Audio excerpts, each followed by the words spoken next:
로마서 8장 3절로 4절 말씀 계속해서 보겠습니다. 율법이 육신으로 말미암아 연약하여 능히 하지 못하는 것을 하나님께서는 하셨나니 곧 자신의 아들을 죄 많은 육신의 모양으로 보내시고 또 죄로 인하여 육신 안에서 죄를 정죄하셨느니라. 이것은 육신을 따라 걷지 아니하고 성령을 따라 걷는 우리 안에서 율법의 의가 성취되게 하려 하심이니라. 아멘. 우리는 이 위대한 구절을 한 구절 한 구절 상세히 살펴보고 있습니다. 왜냐하면 이 진술이 우리에게 가져다주는 특별한 부요함 때문입니다. 그리고 그리스도인의 삶을 영위하기를 바랄 수 있는 것은 이러한 교리들을 이해할 때만이 가능하기 때문에 이렇게 자세히 이 진술을 연구해 나가고 있는 것입니다. 교리와 생활 사이에는 불가분의 관계가 있습니다. 자기들이 원하는 것은 삶을 살아내는 것이고 교리에는 관심이 없다고 말하는 어리석은 사람들이 많습니다. 그런 어리석은 주장에 대해서 간단한 대답만이 있을 뿐입니다. 그러한 삶을 살 수 있는 사람은 오직 교리를 참으로 이해하고 아는 사람뿐이라고 말입니다. 이것은 우리를 거룩하게 하시는 하나님의 방식입니다. 우리 주님께서 아버지의 진리로 그들을 거룩히 구별하옵소서. 아버지의 말씀은 진리이니다라고 기도하셨습니다. 거룩하게 되는 데는 지름길이 없습니다. 거룩은 주로 이 위대한 진리들에 대한 우리의 이해의 결과로서 우리 안에서 발전되어 나가는 것입니다. 그렇기 때문에 바울은 그러한 진리를 계속 반복해 나가고 있습니다. 우리가 이러한 교리들을 파악할 때에야 비로소 우리는 선한 일을 위하여 그리고 하나님께 대하여 구별된 헌신적인 사람들이 될 수 있기를 희망할 수 있기 때문에 그는 그렇게 하는 것입니다. 그러므로 우리는 이제 이 진술 속에 있는 다음 단계를 살펴보기로 하겠습니다. 왜 그리스도께서 이 세상에 죄 있는 육신의 모양으로 오셨습니까? 죄를 인하여 그렇게 하신 것입니다. 죄를 인하여라는 이 짧은 말은 바울의 가르침의 중요한 부분입니다. 그 표현은 단순히 죄에 대하여 또는 죄와 관련하여라는 의미만을 가지고 있다고 주장하는 사람들이 있습니다. 물론 그런 의미도 포함되어 있습니다. 그러나 그 표현은 우리에게 더 많은 것을 말해줍니다. 이 문제를 접근하는 데 있어서 가장 단순한 방법은 다른 구절들과 함께 살펴보는 것입니다. 우리는 지금 영어 킹제임스 성경을 사용하고 있습니다. 그러나 그 표현에 대한 난해주로서 영어 킹제임스 성경에도 다른 번역을 소개하고 있습니다. 바로 죄를 위한 희생 헌물로라는 번역입니다. By a sacrifice for sin. 표준 개정역 RSV에서는 영어 킹제임스 성경과 같이 for sin, 죄를 인하여라고 되어 있습니다. 그러면서도 각 주에 속죄 헌물로라고 줄을 달아놓았습니다. 이제 여러 구절을 통해서 이에 대한 몇 가지 실례들을 살펴보도록 하겠습니다. 예를 들어 레위기 4장 3절에 만일 기름 부음을 받은 제사장이 백성의 죄에 따라 죄를 지으면 그는 자기가 지은 죄로 인하여 흠없는 어린 수소 한 마리를 가져다가 죄 헌물로 주께 드릴지니라 라는 말씀이 있습니다. 죄 헌물로라는 개념을 전달하기 위해서 죄를 인하여라는 두 마디 말을 사용한 실례가 있었습니다. 또 다른 흥미있는 증거는 히브리서 6장 10절에서 발견됩니다. 영어 킹제임스 성경에서는 죄로 인한 번제 헌물과 희생물들은 주께서 기뻐하지 아니하시나이다 라고 했습니다. 그러나 희생물이라는 말은 원래 있었던 것이 아니라 번역자들이 붙였다는 것을 주목해야 할 것입니다. 다른 말로 해서 그 말의 헬라어는 죄로 인한 번제물을 기뻐하지 아니하시나니라고 되어 있다는 겁니다. 그러나 그들은 그 말을 죄로 인한 희생물이라고 바르게 번역했던 겁니다. 다만 여기서 일관성의 문제가 등장하죠. 왜냐하면 그들은 같은 문구에 직면했으므로 로마서 8장 3절에서도 같은 일을 행했어야 했기 때문입니다. 같은 것이 히브리서 10장 8절에도 적용됩니다. 위에서 그분께서 이르시기를 희생물과 헌물과 번제헌물과 죄로 인한 헌물은 주께서 원치도 아니하시고 여기에 다시 그 말이 있습니다. 죄를 인하여라 하지 않고 죄로 인한 헌물이라는 말을 써서 잘 번역했습니다. 그것은 우리로 하여금 그 말이 무슨 뜻인지 정확히 이해하도록 도와줍니다. 로마서 8장 3절에서는 곧 자신의 아들을 죄 많은 육신의 모양으로 보내시고 또 죄로 인하여 육신 안에서 죄를 정죄하셨느니라고 했습니다. 신약성경은 전반에 걸쳐서 우리 주님께서 이렇게 오신 주요 목적은 제물이 되심으로써 우리를 죄와 정죄에서 구원하는 것이라고 가르칩니다. 구약도 같은 것을 가르칩니다. 구약에 있는 모든 모형, 모든 번제와 희생물, 짐승을 죽여서 피를 드리는 모든 제사 제도는 하나님의 아들이 이 세상에 오실 것을 예표하는 것입니다. 왜 그분께서 이 세상에 오셨습니까? 세상 죄를 제거하는 하나님의 어린 양이 되시기 위함이었습니다. 신약에서도 그것을 가르치고 있습니다. 고린도후서 5장 21절에서는 하나님께서 죄를 알지 못한 그분을 우리를 위하여 죄가 되게 하신 것은 우리가 그분 안에서 하나님의 의가 되게 하려 하심이라고 했습니다. 하나님께서는 그리스도 안에 계시사 세상을 자기와 화해하게 하시며, 어떻게 그분께서 이 일을 이루셨습니까? 그리스도를 우리를 대신하여 죄를 알지 못하시는 분을 죄를 삼으심으로 그렇게 된 것입니다. 히브리서 2장 9절에 있는 말씀을 보시기 바랍니다. 다만 예수님을 보라, 그분께서 죽음의 고난을 당하시려고 천사들보다 조금 낮게 되셨다가 영광과 존귀로 관을 쓰신 것은 하나님의 은혜로 말미암아 모든 사람을 위하여 죽음을 맛보려 하심이라. 우리 주님께서 세상에 오신 목적은 죽음을 맛보려 하심이었습니다. 다른 말로 해서 그분이 죄로 인한 헌물이 되기 위해서입니다. 그것은 베드로전서 1장 18절로 19절에서도 진술되어 있습니다. 너희가 알거니와 우리 조상들로부터 전통으로 물려받은 너희의 헛된 행실에서 너희가 구속받은 것은 은이나 금같이 썩을 것들로 된 것이 아니요 오직 흠도 없고 점도 없는 어린 양의 피 같은 그리스도의 보배로운 피로 된 것이니라. 그것은 사도 바울이 여기서 가르치고 있는 바와 정확히 같습니다. 하나님의 아들은 본래 우리를 교훈하기 위해서 온 것이 아니었습니다. 우리를 구원하기 위해서 오신 것입니다. 그렇게 하기 위해서 그분은 속죄의 제물이 되셔야 했고 우리 죄를 위한 화해 헌물이 되어야 했습니다. 우리가 알다시피 바울의 주요 관심은 예수 그리스도 안에 있는 자들에게는 결코 정죄함이 없다는 것을 보여주고자 하는 것입니다. 그래서 그는 어떻게 해서 그것이 이루어지는가를 설명해야 했습니다. 그리스도께서 우리 대신 속죄 제물이 되셨기 때문에 정죄함이 없는 것입니다. 그는 이미 3장 24절로 26절의 말씀을 통해서 그것을 말한 바 있습니다.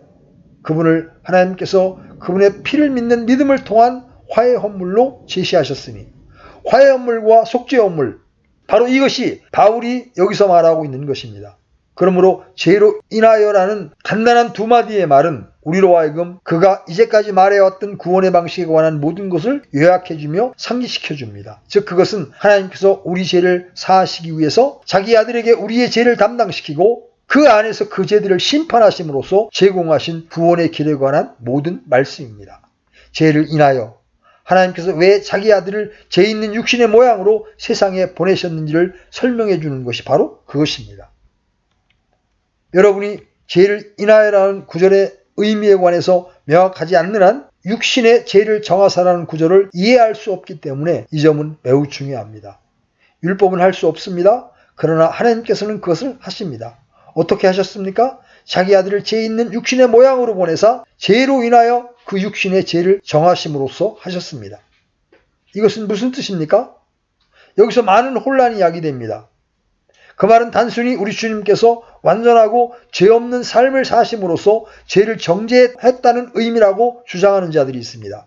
그들은 우리 주님께서 죄가 얼마나 잘못되었으며 악하고 비열한 것인가를 보여주셨다고 주장합니다. 또한 그들은 주님께서 자신이 죄를 비난하는 것과 하나님께서 죄를 질책하시는 사실을 보여주셨다고 주장합니다. 그래서 그들은 단지 그것이 주님께서 육신으로 죄 있는 육신의 모양으로 거룩한 삶을 영위함으로써 비난을 표현했을 뿐이라고 주장합니다. 이러한 추측들과 해석들에 관해서 무엇이라고 말할 수 있겠습니까? 다음과 같은 이유들 때문에 그러한 주장들과 해석들은 진리가 될 수 없으며 바르지 못합니다. 정죄하는 일은 율법이 그 정죄를 위해서 이미 하나님에 의해서 주어졌던 겁니다. 율법은 죄에 대한 비난을 표현하고 그런 의미에서 죄를 완전히 정죄하기 위해 주어졌습니다. 또한 율법은 하나님께서 죄를 어떻게 생각하시는지를 보여주고 하나님의 거룩을 드러내기 위해서 주어진 것입니다. 하나님께서 죄를 책망하신다는 사실을 말해주기 위해서라면 하나님의 아들이 이 세상에 오실 필요가 전혀 없습니다. 바울은 이미 5장 20절에서 율법이 가입한 것은 바로 그 일을 하기 위함이라고 말한 바 있습니다. 또한 율법이 들어온 것은 범죄가 넘치게 하려 함이거니와 죄가 넘친 곳에 은혜가 더욱 넘쳤나니. 사실상 바울은 4장 15절에서 그 점을 더욱더 일찍 말했던 겁니다. 제가 볼 때 이런 구절만으로도 그러한 해석이 그릇되다는 사실을 증명합니다. 하나님께서 행하신 일은 이 세상에 죄 있는 육신의 모양으로 계셨던 자기 아들 안에서 우리의 죄를 정죄하시고 심판하시는 것이었습니다. 바울은 이것이 이 문제를 다루는 하나님의 방식이라고 말하고 있습니다. 그분은 자기 아들을 육신으로 세상에 보내셨습니다. 그분은 아들의 육신 안에서 죄를 심판하시고 죄를 정하신 것입니다. 그러므로 우리는 육신 안에서라는 말을 강조해야 합니다. 그 말은 우리가 알다시피 우리의 본성 안에서라는 의미입니다. 죄는 인간으로서의 그리스도 안에서 정죄되었습니다. 사도 베드로가 베드로전서 2장 24절에서 말한 바와 같습니다. 친히 나무에 달려 자신의 몸으로 우리의 죄들을 지셨으니 이것은 죄들에 대하여 죽은 우리가 살아서 의에 이르게 하려 하심이라. 그분께서 채찍에 맞음으로 너희가 고침을 받았나니. 그 말씀은 여기 본문에서 듣는 말씀과 같습니다.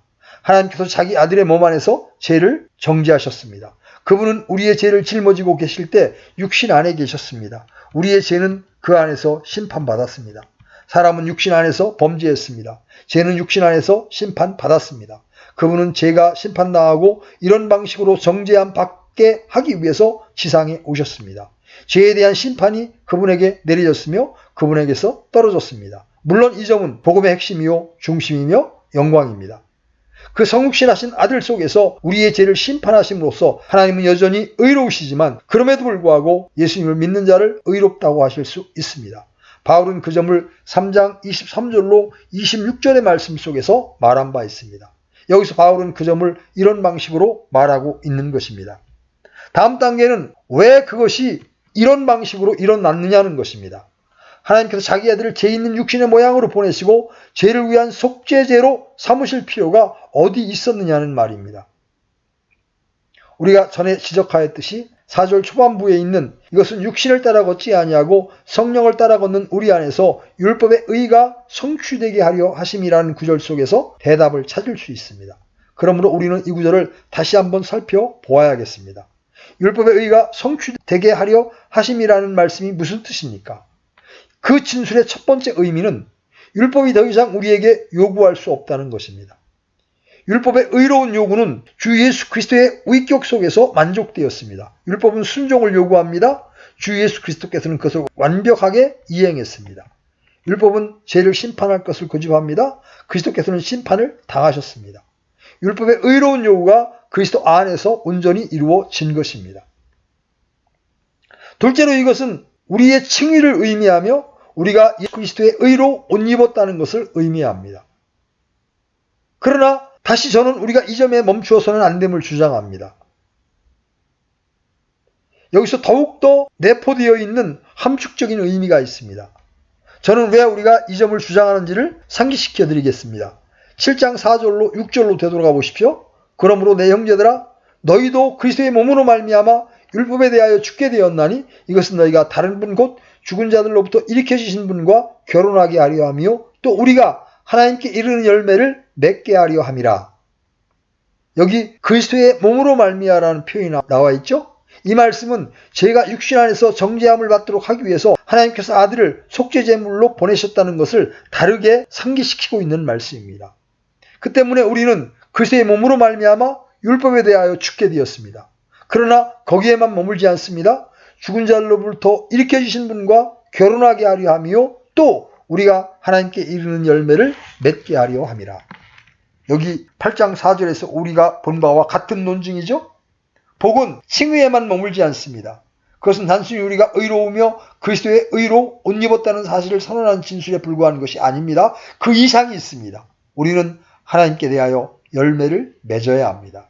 바울은 이미 자기가 왜 갑작스럽게 5절을 바꾸는가를 말했습니다. 그러나 7장 6절에서 그것을 다시 보게 됩니다.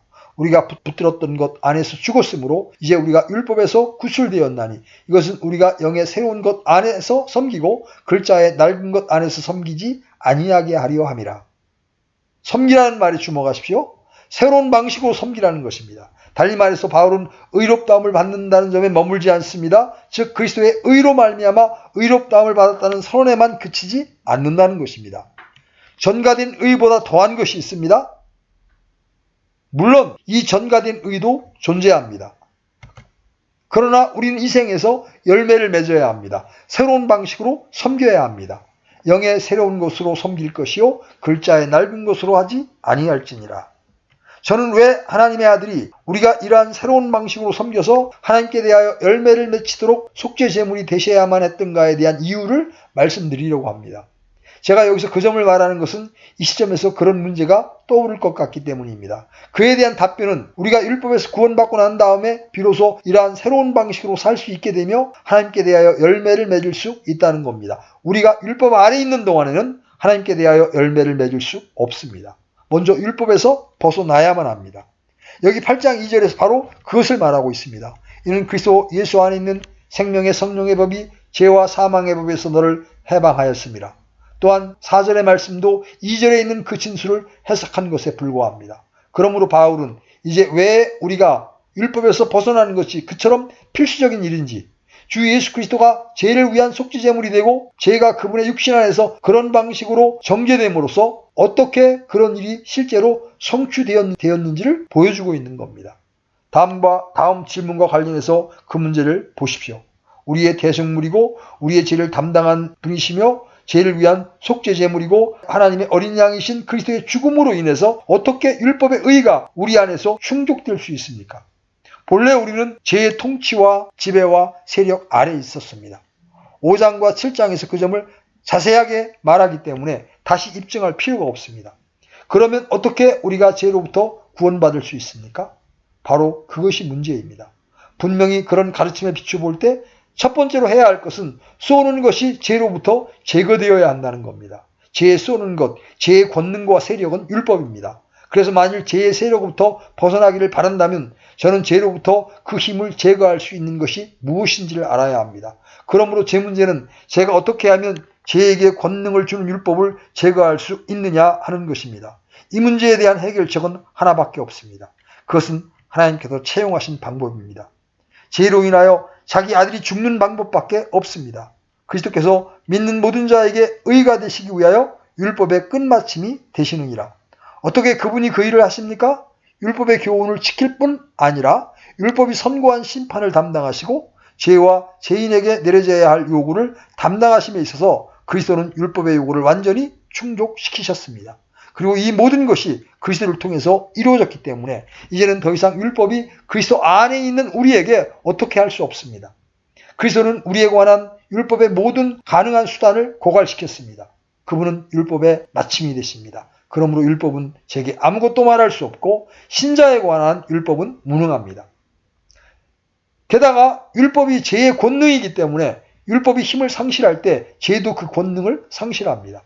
그래서 바울은 서슴없이 우리가 6장 2절에서 보았던 것처럼 이렇게 말합니다. 죄에 대하여 죽은 우리가 어찌 그 가운데 더 살리요? 그는 율법에 대하여 죽었으며 죄에 대하여도 죽었다고 말하고 있습니다. 그것은 그리스도께서 율법을 처리하셨고 율법을 처리하실 때 죄도 역시 처리를 당했기 때문입니다. 왜냐하면 죄의 권능은 율법이기 때문입니다. 그 결과 우리는 죄의 영역과 통치와 지배와 권능에서 벗어나게 되었습니다. 5장 21절에 한 번 더 그 점이 언급되어 있습니다. 이것은 죄가 군림하여 사망에 이르게 한 것 같이 은혜도 의를 통해 군림하여 예수 그리스도 우리 주로 말미암아 영원한 생명에 이르게 하려 함이라. 그것은 그렇게 역사합니다. 죄는 율법을 통해 자연인을 정죄합니다. 그것이 첫 번째 일입니다. 그러나 그 이상이 있습니다. 제 안에 있는 죄를 심화시키고 자극하는 것이 율법인 것처럼 그리스도의 죽음으로 율법이 자극하는 죄가 심화되는 것도 역시 제거됩니다. 내 지체 속에서 죄의 충동을 심화시키고 자극하도록 내 안에서 역사하고 있었던 그것이 사라졌습니다. 저는 그것에 대하여 죽었고 나에 관한 더 이상 그것은 권능이 없습니다. 우리는 일반적인 의미에서뿐 아니라 바로 이 실제적인 의미에서 이 죄의 통치와 지배와 복종에서 구원을 받았습니다. 세 번째는 가장 놀라운 단계입니다. 그리스도인으로서의 저의 지위는 제가 더 이상 정죄함을 받지 않을 뿐 아니라 율법이 제 속에서 일으켰던 죄의 심화가 제거되었다는 것입니다. 뭔가 더욱더 놀랍고 적극적인 일이 발생했습니다. 이미 5장 초반부에서 그 점을 언급한 바 있는데 7장 4절에서는 아주 명백하게 언급했습니다. 다른 이곳 그리스도께 가서 우리가 그리스도께 연합된다는 것입니다. 8장에서 우리가 그리스도 예수님 안에 있다고 말함으로써 1절에서 그것을 다시 말합니다. 2절에서는 그리스도 예수님 안에 있는 생명의 성령의 법을 다시 언급합니다. 그리스도 안에 있는 우리의 지위는 소극적인 것만이 아닙니다. 그것은 역시 적극적인 면입니다. 나는 이제 적극적으로 그리스도께 연합되어 있습니다. 그분은 머리요, 저는 그 몸의 지체입니다. 그분의 능력과 생명이 내 안에 있으며 내 안에 성령을 불어 넣으셨습니다. 그러나 여러분이 율법 및 아담과 연합되어 있는 이상 그리스도와 연합될 수 없습니다. 제가 그리스도와 결혼하기 위해서 먼저 해야 할 일은 제가 율법과 결혼에 있는 일을 멈추는 것입니다. 그것이 7장 첫 부분에 있는 논증입니다. 그래서 바울은 그리스도의 죽음을 다시 생각해야 했던 것입니다. 그는 그리스도께서 죄를 인하여 즉 속죄 헌물로 죄 있는 육신의 모양으로 보내줬다고 말해야 했습니다. 왜냐하면 그 일이 일어나지 않았다면 율법이 아직 존재할 것이고 율법이 존재하는 동안에는 제가 그리스도와 연합할 수 없습니다. 그분의 능력은 이제 저를 구원하고 있습니다. 또한 그것은 제 안에서 율법의 요구가 이루어지게 할 수 있는 능력입니다. 그것이 논리입니다. 바울이 말하고 있는 것은 바로 그것입니다. 그리스도의 생명과 권능, 은혜의 왕노릇이 이제부터 그리스도 안에 있으며 우리 속에서 활발하게 역사하고 있습니다. 그래서 제가 하나님께 대하여 열매를 맺을 수 있게 되었으며 새 방식으로 섬기게 되었다는 것입니다. 즉 글자의 낡은 것으로 아니하고 영의 새로운 것으로 섬기게 되었다는 것입니다. 율법이 우리 속에서 이루어지는 것은 바로 그러한 것입니다. 우리는 층위에서 머물지 않고 더 나아갑니다. 그리스도인이 그리스도 안에 있는 순간 성화가 시작된 것입니다. 제가 동조하지 않는 학식 있는 주석가들은 다른 곳에서 층의와 성화를 나누어서는 안 된다고 주장하고자 애씁니다. 그러면서도 여기서의 주제는 층의라고 주장함으로써 스스로 모순을 범하고 있습니다. 그러나 그리스도 안에 있지 않고는 의롭다함을 받을 수 없습니다. 그 안에 있는 순간 이미 성화가 시작된 것입니다. 사실 신약성경에서 예수님이 십자가상에서 죽으신 목적이 이 성화의 요소를 내포하고 있음을 증명하기란 간단한 일입니다. 몇 가지를 인용해보면 이러합니다. 베드로전서 2장 24절의 말씀입니다. 친히 나무에 달려 자신의 몸으로 우리의 죄들을 지셨으니 이것은 죄들에 대하여 죽은 우리가 살아서 의에 이르게 하려 하심이라. 그분께서 채찍에 맞음으로 너희가 고침을 받았나니. 베드로는 그 장의 전반부에서 그리스도인들에게 어떻게 그렇게 된 것인지 그 방식을 설명했습니다. 극진히 사랑하는 자들아, 나그네와 순례자인 너희에게 내가 간청하노니 혼을 대적하여 싸우는 육체의 정욕들을 삼가라. 그는 또한 그들에게 왕들과 권세자들을 어떻게 여길 것인지 말하고 있고 그들이 고난을 받고 위협을 받을 때에 무엇을 할지를 말하고 있습니다. 그것이 모두 성화 교훈의 일부입니다. 또한 디도서 2장 14절의 위대한 진술을 보십시오. 그분께서 우리를 위하여 자신을 주심은 모든 불법으로부터 친히 우리를 구속하시고 정결하게 하사 선한 행위에 열심을 내는 백성 곧 자신을 위한 특별한 백성이 되게 하려 하심이라. 우리가 죽을 때 그렇게 된다는 것이 아니고 지금 현재 그렇게 된다는 것입니다. 그리고 끝에는 완전해질 것이라는 것입니다. 이러한 말씀들은 모든 죄인들에게 해당되는 것이 아니라 모든 그리스도인들, 선한 일에 열심을 내는 독특한 백성에게 해당되는 것입니다. 그리스도께서 죽으시고 자신을 우리를 위해 내어주신 이유가 바로 그것 때문입니다. 바울은 데살로니가전서 4장 3절에서 하나님의 뜻은 이것이니 너희의 거룩함이라고 말합니다. 이 일은 이 세상에서 시작됩니다. 그리고 진전되어 나가는 것입니다. 그것은 그리스도 안에 있는 순간 시작됩니다. 이 교훈은 단순히 이 지상 생활에서 어떤 완전하게 되는 것의 문제를 의미하지 않습니다. 그런 논리가 될 수 없습니다. 그것이 의미하는 모든 것은 성화의 관점이 출발하며 그것은 하늘에서 완전하게 되어 점도 티도 없이 될 때까지 이루어져 나간다는 것입니다. 그때 어떤 죄의 임재도 없어질 것이며 몸마저 영화롭게 될 것입니다. 양자될 것 곧 우리의 몸의 구속을 기다림으로 바울은 우리가 그리스도 안에 들어오는 순간 이 과정이 출발한다고 역설하고 있는 것입니다. 그리스도인은 이 세상에서 열매 곧 의에 대하여 거룩에 대하여 열매를 맺기 시작합니다. 바울이 6장에서 바로 그 점에 관해서 역설하고 있는 것입니다. 그는 우리의 지체를 의와 거룩의 병기로 드리라고 강권했습니다. 그러므로 우리의 칭의가 점진적으로 진행되어 나가는 것입니다. 하나님께서 자기 아들을 이 세상에 죄 있는 육신의 모양으로 죄를 인하여 보내실 때 가지셨던 목적이 무엇입니까?